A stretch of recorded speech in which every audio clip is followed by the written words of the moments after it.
voilà, ce matin, on va parler un petit peu plus en détail de cette fête de Sukkot, donc qui est la dernière des fêtes annuelles de l'Éternel, qui fait partie de ces fêtes de l'automne, qui nous parle de la seconde venue du Messie. Hop, voilà. Et on va voir dans un premier temps, comme j'aime le faire, de mettre les fêtes dans leur contexte. Donc on va lire un certain nombre de passages, mais pour voir tout d'abord le timing et la période de Sukkot. Où est-ce que Sukkot se trouve dans la parole de Dieu? Où est-ce qu'elle se trouve en termes de timing dans l'année? La première chose, voilà, je vous remets ce calendrier que j'aime, ce calendrier cyclique des fêtes. Voilà, pour vous redire, ces fêtes font partie d'un cycle. Donc au milieu, vous avez nos mois là, grégoriens, janvier, février, mars. Puis à l'extérieur, vous avez les mois bibliques, voilà, les mois de l'année. Et donc on a toutes ces fêtes de printemps, là à droite, printemps et d'été, avec Pessah, la Pâque, la fête des pains sans levain, la fête des prémices qui nous parle de Jésus qui est venu comme un agneau, qui est mort, qui est resté dans le tombeau et puis qui est ressuscité à la fête des prémices. Puis ensuite, on a la fête de Pentecôte, Shavuot, qui est une fête qui nous parle voilà, du don de la Torah, mais aussi de la venue du Saint-Esprit. C'est la première venue de Jésus, toutes ces choses ont été accomplies. Et puis les fêtes de l'automne, on a la deuxième venue du Messie qui va revenir. On a fêté il y a 15 jours la fête des trompettes ou des chauffards, voilà, ou le chauffard qui nous réveille, qui nous dit attention, il y a un événement qui va se passer. On sait aussi que Jésus, Yeshua, il reviendra au son des trompettes, au son de la dernière trompette. On a pu vivre un temps, le jour de l'expiation avec Yom Kippour, où déjà Jésus est comme un grand prêtre, mais on aura un temps, dans la fin des temps, où vraiment tout le monde va se repentir, un temps de repentance nationale, c'est quelque chose qu'on attend. Et ensuite, après avoir vécu ce temps de repentance, eh ben, on pourra rentrer dans la joie, dans la fête des cabanes, dans la fête de Sukkot. Donc Sukkot s'inscrit dans ce cycle, c'est-à-dire que c'est parce qu'on a pu vivre tout ça dans l'année qu'on peut vivre Sukkot, et puis ensuite on recommence. Voilà, c'est une image que j'aime beaucoup, cette notion cyclique. Alors le timing et la période de Sukkot. Là, on va lire voilà, plusieurs passages. Le premier passage, donc, c'est dans Lévitique 23, donc je vais lire le verset 33 puis le verset 39b. L'Éternel parla à Moïse et dit « Parle aux enfants d'Israël et dit le 15e jour de ce 7e mois sera la fête des tabernacles, des tentes, cette fête en l'honneur de l'Éternel pendant 7 jours.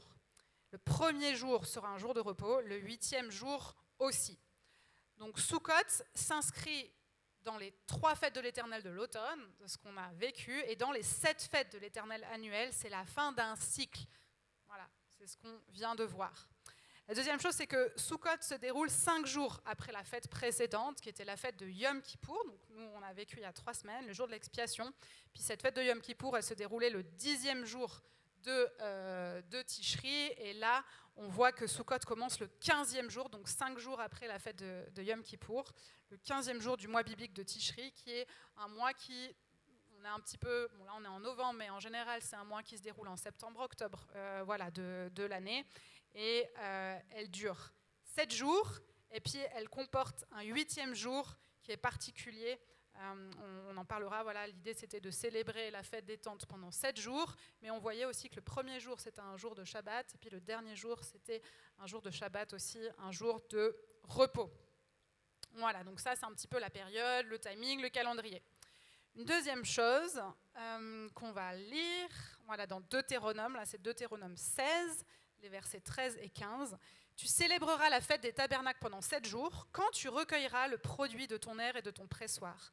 En effet, l'Éternel ton Dieu te bénira dans toutes tes récoltes et dans tout le travail de tes mains, et tu te livreras entièrement à la joie. Donc ça, c'est aussi important, c'est-à-dire que Sukkot, chaque fête de l'Éternel est aussi en lien avec le calendrier agricole. On a vu que Dieu est un Dieu qui est pédagogique, puis il va utiliser les éléments de la nature, les éléments autour pour nous parler de choses spirituelles.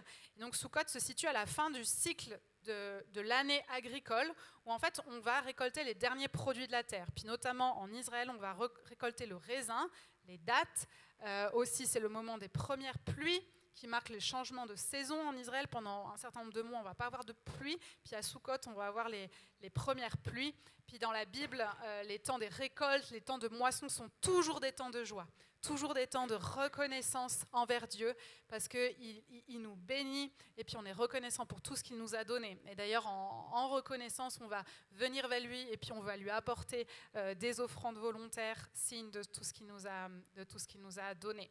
Donc là, on a vu un petit peu le tableau, le timing, l'époque, la période de la fête. Maintenant, on va voir les prescriptions bibliques. Qu'est-ce qu'il fallait faire à cette fête? Qu'est-ce qui était vraiment demandé par Dieu?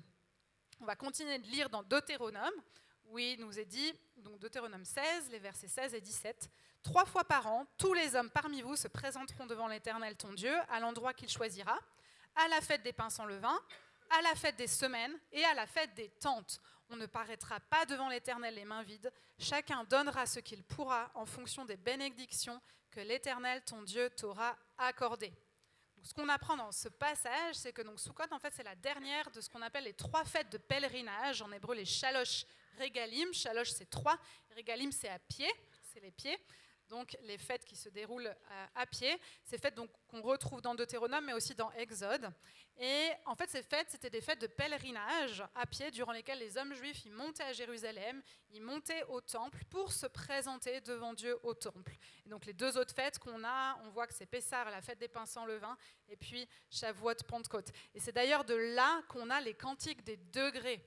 On a toute une série de psaumes qui sont les cantiques des degrés. Et en fait, pourquoi les degrés? Parce qu'on montait à Jérusalem. Et puis, en fait, c'est là où on chantait ces psaumes. Et donc, c'est de là d'où ça vient. Quand vous lisez ça, en fait, c'était des psaumes qui étaient chantés à ce moment-là, pendant ces fêtes, ces Shalosh Regalim, ces fêtes de pèlerinage. Puis, l'autre chose qu'on a vue, c'est qu'on ne se présentera pas devant l'Éternel les mains vides. Voilà, donc, l'idée, c'est que quand on vient devant l'Éternel, on ne se présente pas en disant « Salut papa, comment ça va ?» On se présente avec révérence et puis on se présente devant lui en lui apportant des offrandes. Chacun donnera ce qu'il pourra en fonction des bénédictions que l'Éternel, ton Dieu, t'aura accordées. Voilà, c'est quelque chose qui est aussi important. Et pendant ces fêtes, voilà, on est reconnaissant aussi de ce que Dieu nous a donné. Et ce principe, c'est un principe qu'on avait vu à la fête des prémices, juste après Pessah, le temps où Jésus est ressuscité. Cette notion de prémisse, c'est-à-dire que Dieu nous donne et puis nous, on va tout de suite lui redonner le meilleur. C'est pour ça qu'il y a cette notion de dîme, on lui redonne quelque chose. Cette notion, après, c'est les prémices, par exemple, de notre temps. Qu'est-ce qu'on va lui donner, lui redonner de notre temps? C'est lui qui nous donne tout, et qu'est-ce qu'on lui redonne? Une autre chose, on va lire dans Lévitique encore 23, voilà, on l'a vu. Vous habiterez pendant 7 jours sous des tentes. Tous les Israélites de naissance habiteront sous des tentes, afin que vos descendants sachent que j'ai fait habiter les Israélites sous des tentes, après les avoir fait sortir d'Égypte. Je suis l'Éternel, votre Dieu. Et donc, l'une des prescriptions, c'était d'habiter sous des tentes, d'habiter sous des soukotes, sous une souka, sous des soukotes. Donc, d'où le nom de Sukkot, de Rag à Sukkot, qu'on traduit par cabane, tabernacle, tente, hutte, ça dépend. Donc c'est une fête qui est joyeuse, on construit des cabanes, on mange dedans, on dort dedans, on fait la fête dedans. Et puis c'est un rappel annuel pour les Juifs des habitations temporaires dans lesquelles ils habitaient quand ils sont passés 40 ans dans le désert. Et puis qu'en fait, ils n'avaient que des petites cabanes pour se protéger, mais Dieu était celui qui les protégeait, Dieu était celui qui les gardait, Dieu était celui qui prenait soin d'eux pendant ces temps. Une autre chose dont David nous a parlé aussi ce matin, dans Lévitique 23, on lit « Vous vous réjouirez devant l'Éternel votre Dieu pendant 7 jours, puis tu te réjouiras à cette fête, car l'Éternel ton Dieu te bénira dans toutes tes récoltes, dans tout le travail de tes mains, tu te livreras entièrement à la joie. » Et ça, c'est quelque chose qui est vraiment très beau. On a le commandement de se réjouir. Voilà, le peuple devait se réjouir devant le Seigneur. Ce que j'ai partagé hier, c'est que l'un des noms de la fête, c'est aussi Zman Simchateinu, le temps de notre réjouissance, le temps de notre joie. Et alors que les autres fêtes, ce qu'on a vécu il y a 3 semaines, c'était plutôt des temps d'introspection, des temps qui étaient solennels, des temps qui étaient plutôt sévères. Ben voilà, cette fête, c'est une fête pendant laquelle Dieu nous demande d'être dans la joie, et on peut être dans la joie parce qu'on est passé à travers ce cycle, parce qu'on a vécu tout ce cycle et qu'on arrive là à la fin de ce temps. Et juste dans ce que tu lisais, j'avais vu aussi dans c'est Psaume 16, il est dit, il y a abondance de joie devant toi, des délices éternelles à ta droite. Voilà, et dans la présence de Dieu, c'est vrai que voilà, il y a cette notion de joie qui est là. Et puis cette soukha, on va en voir, cette soukotte, ça nous parle de la présence de Dieu. Donc le peuple devait se réjouir devant le Seigneur. Une autre prescription qu'on lit encore dans Lévitique, le premier jour, vous prendrez des beaux fruits, des branches des palmiers, des rameaux, d'arbres touffus, des saules des rivières. Vous vous réjouirez devant l'Éternel votre Dieu pendant 7 jours. Le peuple devait du coup ramasser des branches, des rameaux, des beaux fruits, récoltés dans le pays. Et c'était aussi en lien avec l'aspect agricole, mais l'idée, voilà, c'était de recueillir ces branches, de recueillir ces choses. Et puis ils en font aujourd'hui ce qu'on appelle un loulav. Voilà, donc il y a en Israël, c'est des vraies branches, mais voilà, ils tiennent ça ensemble. Puis ça représente aussi l'ensemble du peuple, qu'il soit, on va dire, très croyant ou pas très croyant. On est ensemble devant Dieu, puis on est ensemble pour le louer, ensemble pour se réjouir, ensemble pour le servir. Donc c'est la symbolique qu'ils font aujourd'hui. Et puis ils se baladent pendant 7 jours, voilà, avec ces branches dans une petite pochette comme ça. Enfin, elle est plus grande, les vraies. Et puis ils dansent avec, ils se réjouissent avec, ils prient avec. Une autre chose, le premier jour sera un jour de repos, le 8e aussi. Et donc tout comme je disais que le Shabbat c'est la base de toutes les fêtes, et donc on voit encore que Sukkot comporte des Shabbats dans le sens, ça ne comporte pas un vendredi soir, du vendredi au samedi, mais ça comporte un jour de repos, un jour où on arrête de travailler, un jour où on arrête de gagner de l'argent, d'essayer de faire plein d'efforts, un jour où on se repose, où on est en famille, et on va être centré sur les autres et centré sur Dieu. Et donc c'est ce qu'on appelle des saintes convocations et des Shabbats. Dans Lévitique 23, on lit aussi « C'est une prescription perpétuelle pour vous au fil des générations ». Donc cette fête était une prescription perpétuelle pour toutes les générations, peu importe le lieu d'habitation. Perpétuelle, c'est-à-dire que ça ne s'est pas arrêté, ça continue encore aujourd'hui. On lit encore dans Deutéronome qui nous est dit « Tu te réjouirais à cette fête, qui, toi, ton fils, ta fille, ton serviteur, ta servante, le lévite, l'étranger, l'orphelin et la veuve qui seront dans tes portes. » Cette fête, elle concernait tout le monde, petits et grands, serviteurs, hommes, femmes, étrangers, tout le monde était concerné par cette fête. Voilà. 2 dernières prescriptions. Il y avait un certain nombre de sacrifices passés par le feu, donc pendant 7 jours, vous offrirez à l'Éternel des sacrifices passés par le feu, c'est dans Lévitique 23. Puis là, je ne vous l'ai pas mis parce que c'est un passage qui est assez grand, mais tout le chapitre de Nombre 29, dans Nombre 29, en fait, ça nous détaille tous les sacrifices qui étaient offerts à Sukkot. Puis dans ces sacrifices, en fait, on voit l'importance de cette fête parce que les sacrifices étaient assez énormes, la quantité des sacrifices qui étaient demandés. Puis tous les jours, il y avait 14 agneaux, 2 béliers et un certain nombre de taureaux. Et au niveau des taureaux, en fait, il y en avait 13 le premier jour, puis ensuite 12 le deuxième, 11 le troisième, et ça jusqu'au 7e, ce qui nous fait un total de 70 taureaux qui étaient sacrifiés, j'ai imaginé. Et en fait, selon la tradition juive, et puis on va en parler après, le chiffre 70, en fait, c'est le chiffre des nations. Et donc on va voir pourquoi Sukkot est en lien avec les nations. C'est pour ça que je vous ai demandé voilà, s'il y avait des drapeaux.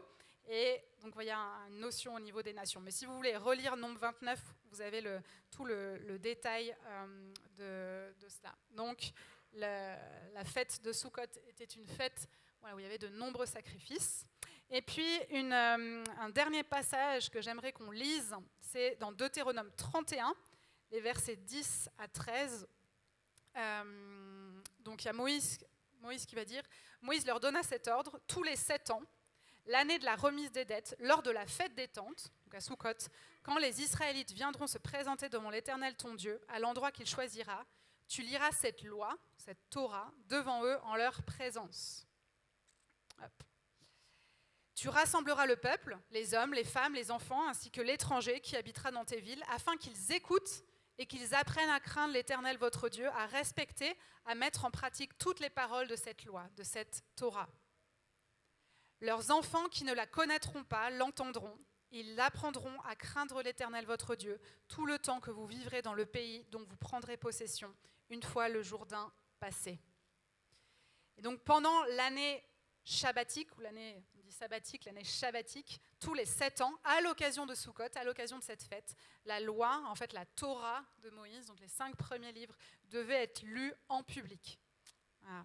Et donc c'était un moment qui était aussi très important.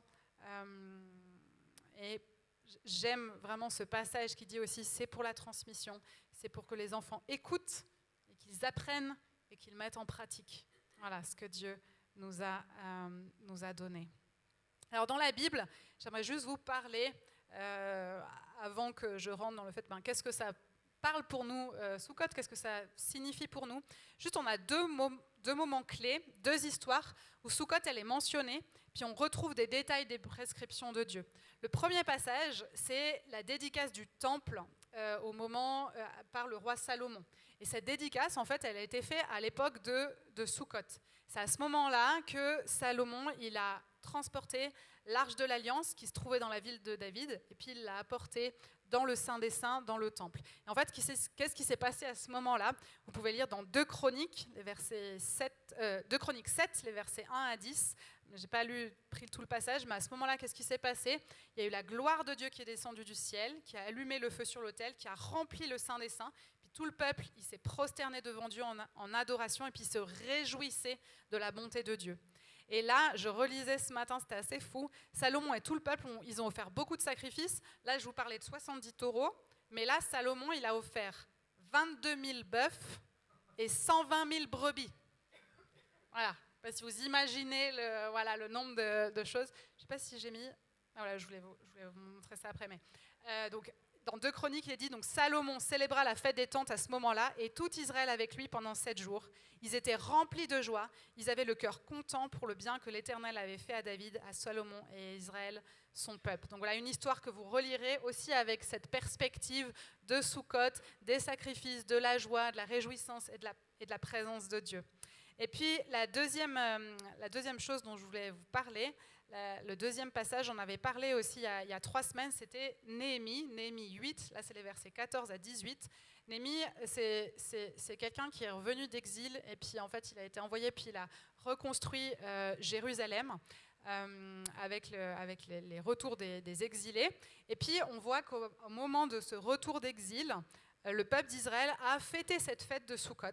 Et en fait, pourquoi ils ont fêté cette fête de Sukkot? Parce que quand ils sont revenus d'exil, quand ils ont reconstruit les murettes de Jérusalem, en fait, ils ont trouvé le livre de la loi. Ils ont trouvé le livre de la Torah, ils l'ont redécouvert, et puis ils l'ont lu.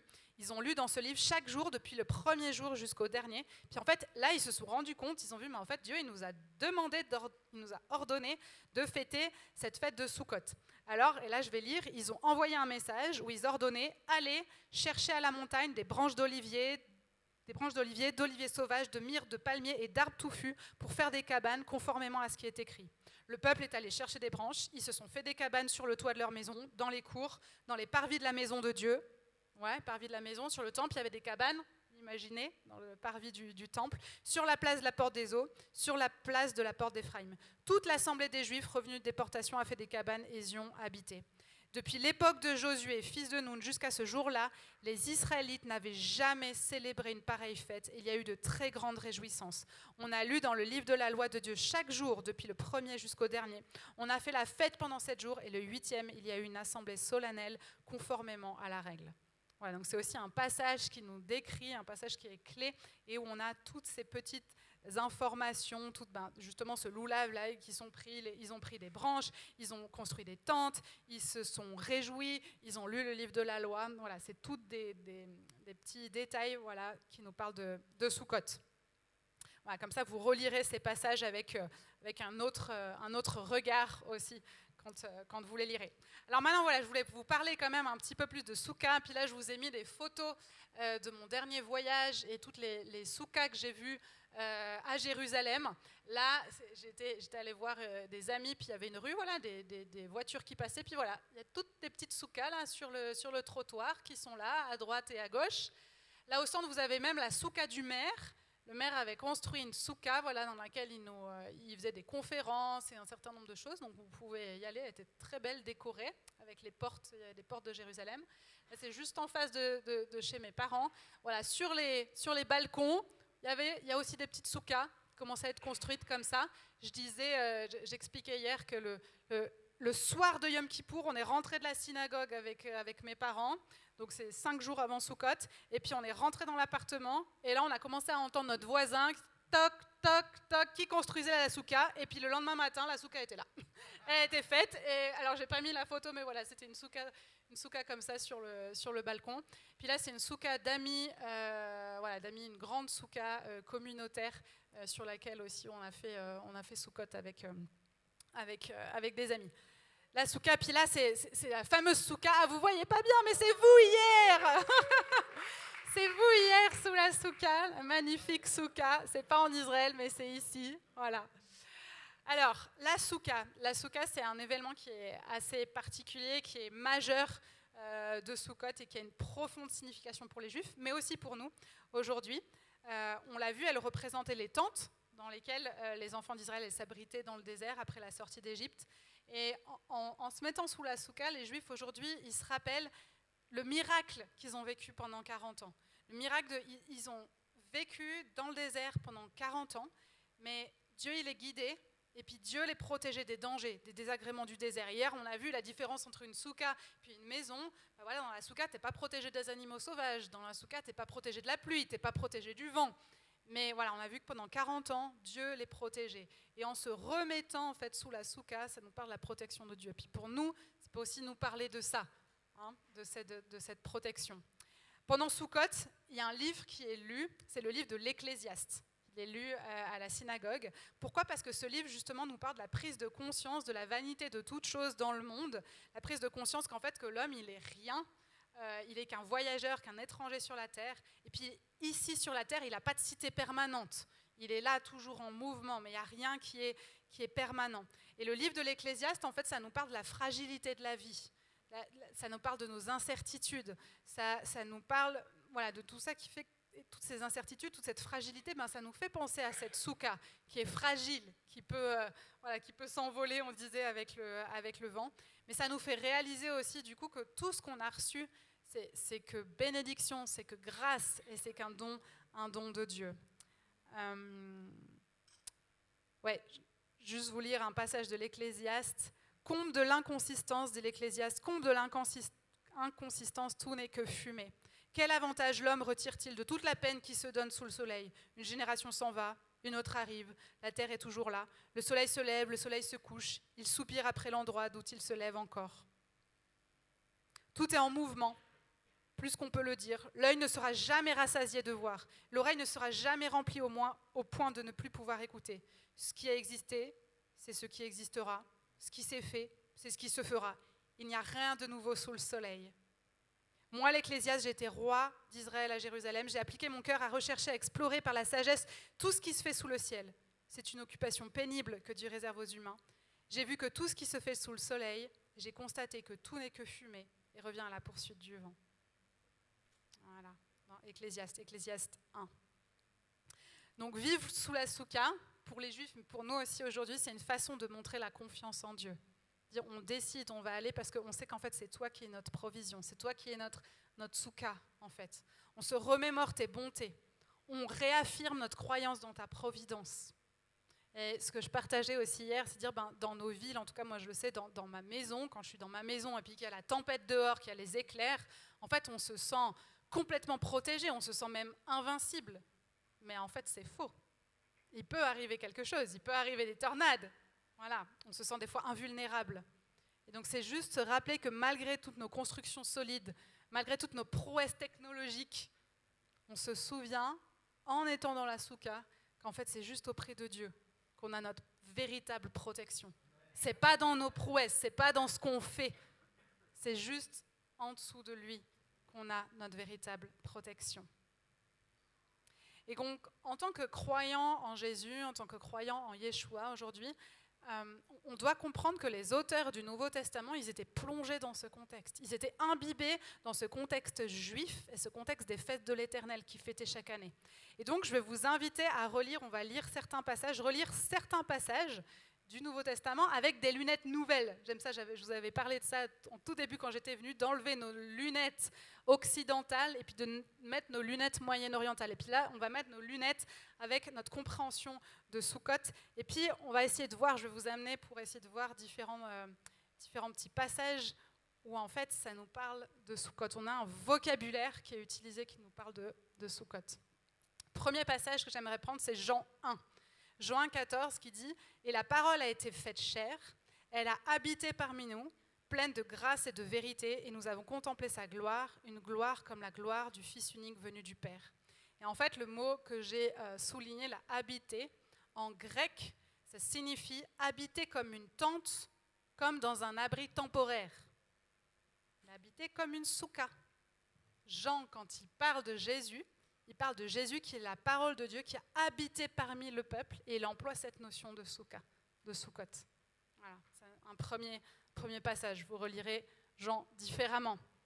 Toujours dans Jean 12, les versets 12 à 13, l'auteur il nous parle de ce passage de l'entrée triomphale de Jésus à Jérusalem, quelques jours avant la mort. Donc là, on est au moment de Pessah, de Pâques. Mais pour autant, il nous dit... Le lendemain, une foule nombreuse de personnes venues à la fête apprirent que Jésus se rendait à Jérusalem. Elles prirent des branches de palmier, allèrent à sa rencontre en criant « Hosanna ! Béni soit celui qui vient au nom du Seigneur, le roi d'Israël. » Là, on a cette notion, ils ont pris des branches de palmier. Mais pourquoi ils prennent des branches de palmier? Ils se réjouissent devant Dieu. Puis en fait, ce que le peuple il fait là, même si c'est à l'époque de Pessah, en fait, il anticipe une fête de Sukkot. Il va prendre un élément de Sukkot, il va se comporter avec Jésus comme si on était à la fête de Sukkot. Comme le jour où Jésus il va revenir, où il y a le Messie qui va revenir, puisque Sukkot nous parle aussi de ce Messie qui va revenir. Bon, à ce moment-là, le peuple ne comprend pas que Jésus, en fait, il vient en tant que Messie souffrant, puis il reviendra ensuite, en effet, à Sukkot en tant que Messie de roi. Et puis, il y a aussi cette notion, il crie Hosanna. Hosanna, en fait, en hébreu, c'est Hoshiana. Et en fait, c'est une expression qui est tirée du psaume 118, verset 25, qui dit « Ô Éternel, accorde le salut », c'est Hoshiana. Et en fait, pendant Sukkot, on récite chaque jour ce qu'on appelle le Hallel. Le Hallel, en fait, c'est des psaumes 113 à 118, c'est des psaumes qui nous parlent beaucoup de joie, de reconnaissance, de délivrance. Et le psaume 118, c'est le dernier des psaumes, c'est souvent le plus chanté, le plus joyeux. Et donc là, la foule, elle va citer les psaumes du Hallel et elle va citer ce passage exprès qu'on parlait de Sukkot et qu'on citait à Sukkot. Et ils sont là, du coup, encore en anticipation, c'est un autre détail de dire, mais en fait, ils utilisent quelque chose, une expression qui est utilisée à Sukkot. Ils reconnaissent en Jésus quelqu'un qui est en lien avec Sukkot. Voilà. D'ailleurs, aujourd'hui, chez les Juifs, Sukkot est quand même en lien avec le Messie. Je vous ai parlé donc de ces invités qu'on a invités dans la Soukha, les Ushpizim, où on a Abraham, Isaac, Jacob, Joseph, Moïse, Aaron, puis David. Et en fait, le 8e soir, un peu symboliquement, il y en a certains qui vont inviter le Messie. Dire, voilà, on invite le Messie aussi sous notre tente, puis c'est un peu en anticipation du fait qu'il va revenir. Donc Sukkot, aussi chez les Juifs, est en lien avec le Messie. On a aussi un vocabulaire de Sukkot qui est utilisé dans des passages prophétiques qui nous parlent des temps messianiques, de la fin des temps, du royaume messianique à venir. Puis là, on va lire plusieurs passages. Le passage d'Ézéchiel, Ézéchiel 37, les versets 27 à 28, qui nous dit « Ma demeure sera parmi eux, mon sanctuaire sera pour toujours au milieu d'eux. » Et donc là, c'est Ézéchiel qui reprend aussi ce vocabulaire de Sukkot, dire que le Seigneur, il ne va pas seulement rassembler son peuple, mais il va littéralement, en fait, ça veut dire tabernacler, voilà, habiter, tabernacler au milieu d'eux. Donc là, il reprend ce vocabulaire de Sukkot, des tabernacles, des tentes, des huttes, des cabanes, voilà, pour parler de ce temps messianique où en fait, le Seigneur sera vraiment la Soukha. On voit ça aussi dans Apocalypse. Apocalypse 21, verset 3. Jean nous dit « Voici le tabernacle de Dieu parmi les hommes. Il habitera avec eux, ils seront son peuple et Dieu lui-même sera avec eux. là aussi, on a cette notion, le tabernacle de Dieu parmi les hommes. Mais c'est quoi ça? Et en fait, c'est la souka, enfin, littéralement, du coup, la souka de Dieu parmi les hommes. Il habitera avec eux, cette notion d'habiter, de demeurer, de tabernacler avec eux. C'est aussi une notion de Sukkot. Donc, on a aussi une notion de Sukkot finale quand le Messie reviendra. On a dans Ésaïe 4, les versets 5 à 6, « L'Éternel fera alors apparaître sur toute l'étendue du mont Sion, sur ces lieux de réunion, une nuée fumante pendant le jour, un feu de flamme éclatant pendant la nuit, car tout ce qui est glorieux sera abrité. Il y aura un abri pour donner de l'ombre contre la chaleur du jour, pour servir de refuge et de protection contre l'orage et contre la pluie. » On a exactement cette même chose. La souka, qui est aussi là un abri pour servir de refuge, de protection contre l'orage et la pluie. Mais là, c'est un abri qui sera solide, quoi, qui ne sera pas notre petite souka avec des petites branches. Mais là, vraiment, ça sera un véritable abri. Il viendra habiter. Et donc, c'est Ésaïe qui voit aussi ça. Et puis, quand il voit ça, en fait, il voit la présence de Dieu qui sera dans les temps à venir comme cette protection. Et puis, il reprend là le vocabulaire qui était dans le désert. Une nuée fumante pendant le jour, un feu de flamme éclatante pendant la nuit. C'était ce que les Israélites vivaient pendant le désert. Et c'est cette présence de Dieu. Et c'est ça qu'on se remémore à Sukkot. On a aussi Amos, le prophète Amos. Voilà, j'ai mis plein de passages pour que vous voyez qu'il y a tous ces petits détails dans toute la parole de Dieu. Amos 9, 11 qui nous dit « Ce jour-là, je relèverai de sa chute la cabane de David. » En fait, la cabane de David, c'est la souka, littéralement, le mot hébreu, la souka de David. « Je réparerai ses brèches, je redresserai ses ruines, je la reconstruirai comme elle était autrefois. » Et donc, le prophète Amos va parler de la souka quand il évoque la restauration d'Israël dans sa terre promise, avec Dieu qui promet de relever la maison de David. C'est la maison de David aussi, c'est le Messie va venir de la maison de David, et donc c'est aussi des temps prophétiques, c'est une promesse que Dieu donne au travers d'Amos. Voilà. Donc Sukkot est en lien pleinement avec cette restauration de la souka de David. Ça va être aussi le temple futur, le temple céleste qui sera notre demeure permanente. Et donc là, on se rappelle aussi que Salomon qui a inauguré le temple au moment de Sukkot. C'est intéressant parce qu'à ce moment-là, quand il a inauguré le temple, en fait, on est passé par rapport à Dieu dans une demeure précaire, provisoire. Voilà, la tente, c'était la tente de la rencontre, qu'on bougeait, qu'on déplaçait, qui était provisoire. Et puis, c'était la précarité, la fragilité. On passe de ça à un temple. Le temple, c'est la demeure permanente. C'est la demeure qui est là, qui reste, la maison de Dieu, la demeure qui est stable par excellence. On passe du rien au tout. On passe à la demeure de Dieu, là où le Seigneur est, ça nous est dit dans 1 Corinthiens, il est tout en tous. Il est la demeure. Ce temple, ça nous parle aussi bien sûr de la cité permanente qui nous est préparée dans le ciel. On a cette notion, c'est vrai qu'ici-bas sur la terre, qu'on a vu, on est étrangers, on est voyageurs, on habite là. Mais on va déménager, et puis on ne sait pas, de quoi soit fait demain. Et en fait, la fête de Sukkot nous rappelle que Dieu nous prépare une place. Il nous prépare des places. Il nous prépare non seulement une souka, lui, ça sera là, mais des Sukkot où on pourra demeurer avec lui. Et donc c'est une fête qui est assez forte et qui nous parle de ces temps messianiques, qui aide à avoir nos regards fixés sur le retour. Puis si ici-bas c'est compliqué, si ici-bas tout est précaire, tout est fragile, on sait qu'il y a un jour où ça sera stable.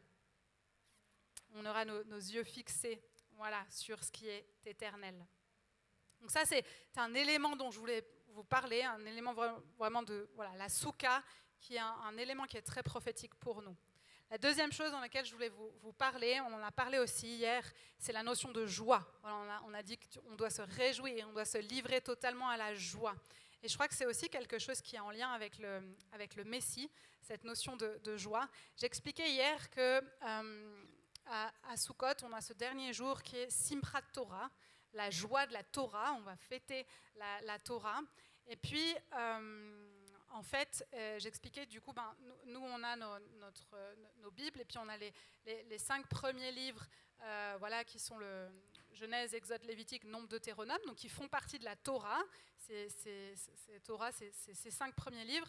Puis chez les Juifs, en fait, on a divisé tous ces passages, tous ces 5 livres, en 52 sections, qui sont des parachutes, une paracha, des parachutes. Donc chaque semaine, on va lire une partie de la Torah. Et puis du coup, en un an, on a fini un cycle. En un an, on a fini de lire toute la Torah. Et puis en fait, c'est au moment de Sukkot qu'on arrive à la fin. Au moment de Sukkot, on va lire la dernière portion dans le Deutéronome. Et puis le même jour, on va dérouler le rouleau. Est-ce que je vous ai mis ? Oui, je vous ai mis les photos comme hier. Voilà, en fait, c'est les rouleaux qu'on a. Donc ça, c'est voilà, nous on a des bibles comme ça, mais en fait, eux, c'est des rouleaux de parchemin. Puis tout est écrit à la main. Donc on va lire comme ça chaque semaine. On va lire. Puis bah voilà, le rouleau il devient plus gros d'un côté. Là, on arrive, je pense, presque à la fin. Puis quand on arrive à la fin, hop, on reroule tout le rouleau et on lit Genèse. Et puis ce dernier jour où justement on finit la lecture et on commence la lecture, c'est ce jour qui est appelé le nom de Simchat Torah, la joie de la Torah. C'est la fête la plus joyeuse de l'année. Et puis je racontais hier que c'est ce qui se passe là.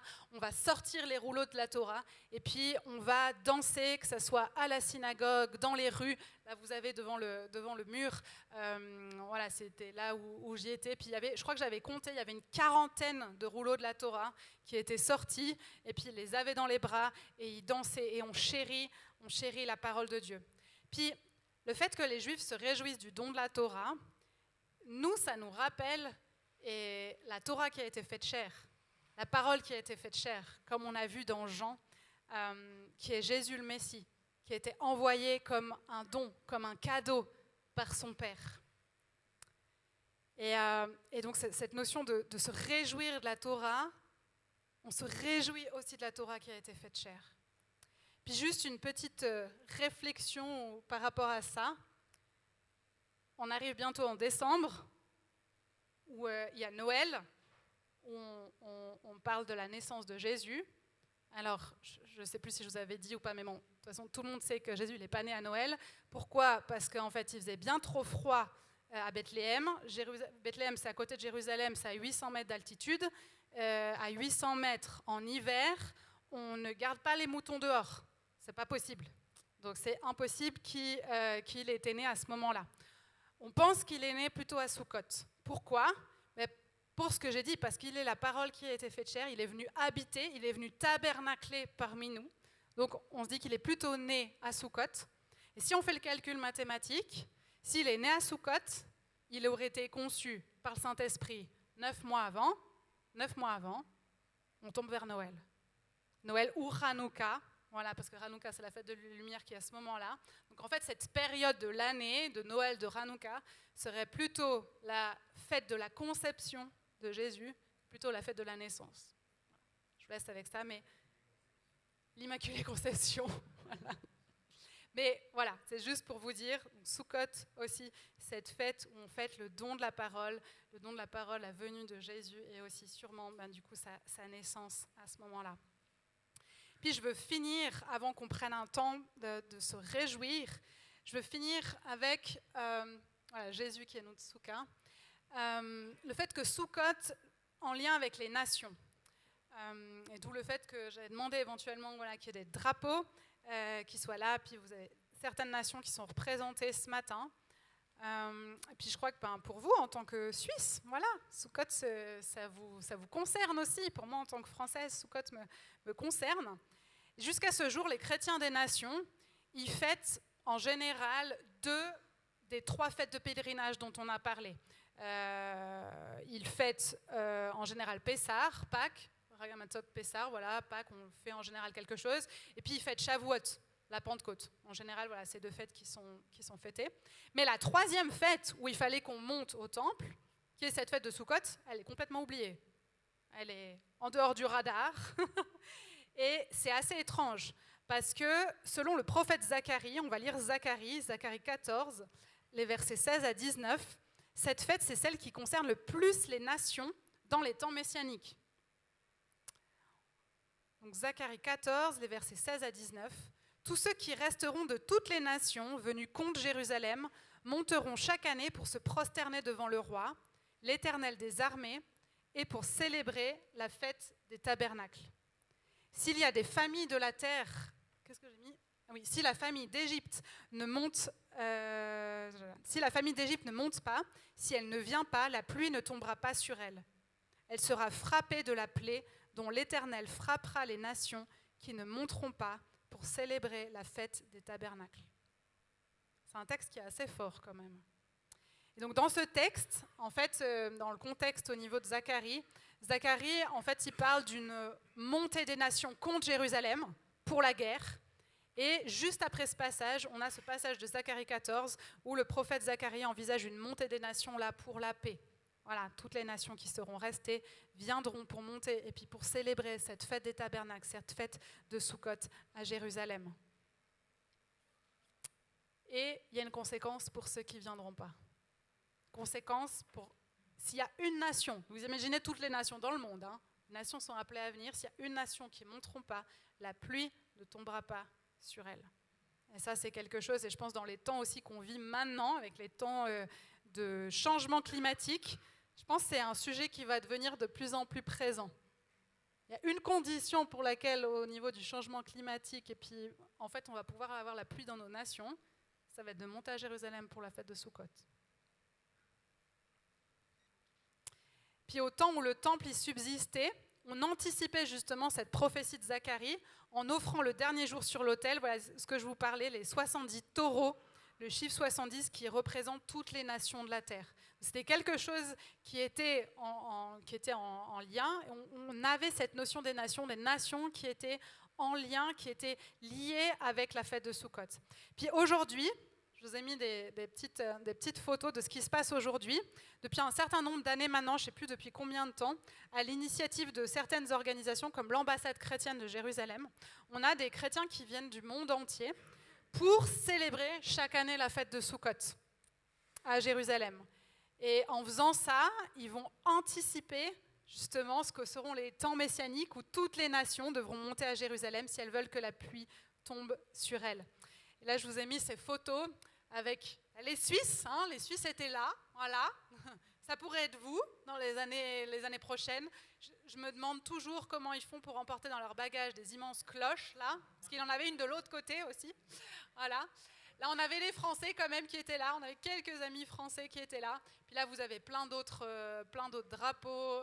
Voilà, je ne sais plus combien de nations il y avait cette année. J'avais même une amie iranienne qui était là. Et c'est très beau de voir toutes les nations qui sont là, certains qui sont en costume traditionnel, et puis qui dansent, qui chantent, qui aussi offrent des cadeaux et qui viennent bénir le peuple et parler, anticiper de ce qui va se passer dans les temps à venir. Alors juste pour conclure, en ce jour où on célèbre aujourd'hui cette fête de Soukhot, je pense qu'on a beaucoup de sujets de réjouissance devant l'Éternel. Il est notre soukha, il est notre abri sûr, solide, il est notre rocher, il est celui sur lequel on peut s'appuyer, il est notre protecteur, il nous garde, il nous visite, il nous couvre aussi, il nous couvre de sa présence. Il nous a envoyé le Saint-Esprit pour rester avec nous, pour être ce conseiller aussi jour après jour. Il nous a envoyé Jésus comme la lumière du monde, mais comme celui qui est cette Torah incarnée, cette Torah faite chair pour habiter avec nous. Et puis, comme on a vu, il reviendra habiter parmi nous. Il nous prépare cette place éternelle pour être toujours avec lui, dans sa présence. Et puis on sait aussi qu'il y aura un temps où ça sera concret, où toutes les nations monteront. Ce n'est pas que des choses dans les airs avec des petits anges et puis des nuages. Voilà, il y aura des choses concrètes. Et puis toutes les nations monteront à Jérusalem pour célébrer cette fête de Soukhot, pour se réjouir ensemble. Vous imaginez les langues, les nations, je ne sais pas combien il y a de nations, vous avez ici, je pense à un certain nombre, peut-être déjà, mais vous imaginez toutes les langues, toutes les nations, tous les drapeaux, tous les costumes traditionnels, tous les instruments de musique, tous les sons, tous les rythmes qui seront là, ensemble pour adorer Dieu, pour le louer, pour se prosterner devant lui. Et j'aimerais juste qu'on prenne un temps, juste pour avant qu'on prenne un temps ensuite de chant, de réjouissance, je vous parlerai juste d'un petit cadeau que j'ai pour vous avant, mais juste qu'on prenne une minute avec ce que j'ai entendu là. Qu'est-ce que Dieu me dit par rapport à ça? Qu'est-ce que Dieu veut me dire ce matin par rapport à Sukkot, par rapport à la Souka? Qu'est-ce qu'il veut peut-être me rappeler? Qu'est-ce qu'il veut me dire de nouveau? Peut-être quelle partie de Sukkot j'ai oubliée, puis j'ai besoin dans ma vie. Qu'est-ce qu'il veut me dire pour la suite? Qu'est-ce que je fais avec ça? Vous avez entendu tout ça. Qu'est-ce que je fais avec ça? Voilà, juste qu'on prenne une minute, puis ensuite je vous parlerai d'un petit cadeau, et puis ensuite on prendra un temps de réjouissance.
Je vous invite que ce soit maintenant ou quand vous reviendrez chez vous, mais à noter ce que Dieu vous a dit.